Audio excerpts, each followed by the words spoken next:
But let's get an earnings check-in. The numbers of Biocon looked very steady. Kiran Mazumdar Shaw of Biocon joins us now to talk about that. Hi Kiran, good morning and thanks for being with us on the show. Hi. I heard you mention at your press conference that you're seeing some challenges in the India business because of, the pricing pressure, etc. What kind of pressure are you expecting to see going ahead, and what could the growth slip to? I don't think I'm referring to pricing pressures. I'm talking about pricing policy issues because basically, as you've seen, the industry itself has had a steady decline in terms of growth, quarter on quarter for the last 5 quarters, largely because there's been uncertainty and lack of clarity around the drug pricing policy. So I think now that has been sort of fairly addressed, hopefully now all the questions are answered and the sector will start correcting.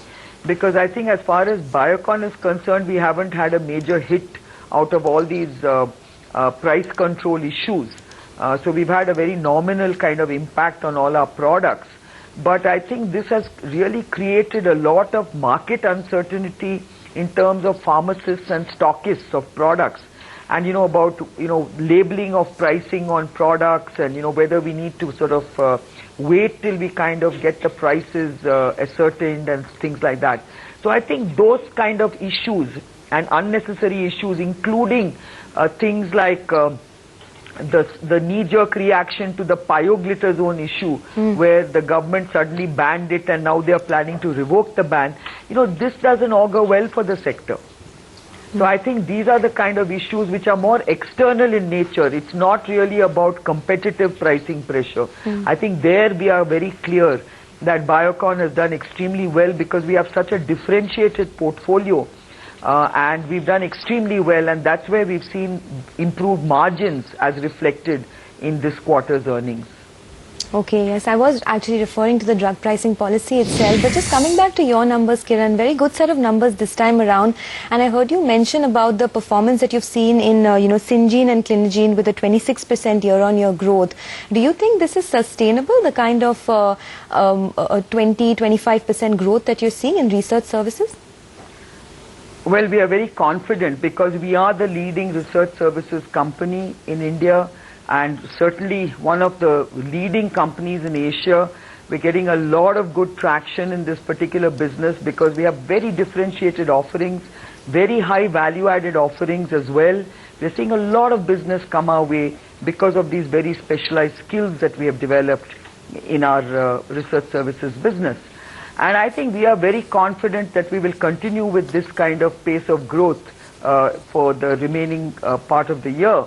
So I think research services is doing extremely well, and we are just hoping that the government continues to support and make the right kind of decisions on supporting this sector. This is a sector which is extremely important because it has a huge benefit from a weak rupee, because most of the whilst the sort of the revenues are registered in terms of dollars, I think most of the spends are largely rupee denominated. So I think this is a very attractive sector which will benefit from a weak rupee. But we need a regulatory environment that then doesn't sort of, mute this particular opportunity, because we need to see much better resolution of current kind of regulatory issues around drug development, clinical trials. Approval delays can really cause a lot of other issues. Fortunately, at this stage, Syngene's reliance on many approvals is limited, but as we move ahead, we need timely approvals. Okay, you were talking about the benefits from a favorable exchange rate. We've seen that in your numbers this time around, along with, of course, an improved product mix. With respect to margins particularly, do you think this 21-22% margin level is sustainable through the course of FY14? And what could the trajectory look like going ahead? Well, what we are doing is we are looking at product mix. Our new organizational structure is giving us a lot of focus, making sure that the P&L responsibility that we've given to each SBU is really focused on maintaining these kind of margins. I just also want to just briefly comment that at a group level, the overall benefit from Forex has been about 8 crores. So it's not huge. But this is largely because we've had some hedging losses in Syngene thanks to an old contract. But, you know, the second half of this fiscal will then have an upside for Syngene once it sort of concludes that particular hedging loss, which will continue in the second quarter. But moving ahead, I think the rest of the year looks very, very robust for Syngene and for the group as a whole. So I think these levels are something that we will focus on to make them sustainable. Okay, just one final question before we let you go, Kiran. You have made very good progress in, the phase 3 clinical trials of the human insulin business. When do you commence the clinical trials of Glargine and Herceptin? Any kind of timeline that you can give us?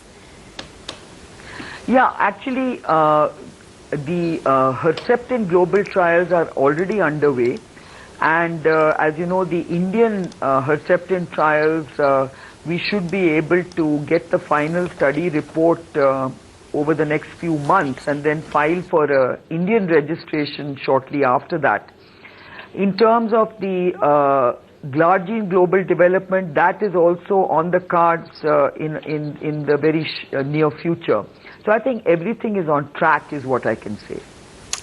Okay, all the best for the next fiscal. Kiran, thanks so much for joining us and giving us your views on the company. That's the word coming in from Biocon. They see continued and sustained rate of growth in the research services. That is basically their Syngene and Clinigene, where they've seen about a 26% growth. And they are, though, seeing some decline because of the lack of clarity on the drug pricing policy. So that's a bit of a sticky spot, but otherwise the business is all intact. 5% up move on the stock post the numbers. We'll take a break on that note. For the markets, it's still quite sideways. In fact, I think now threatening to break into the red for the Nifty. So 59.16 is where the Nifty is at, just up about 9 odd points. We'll take a break and come back.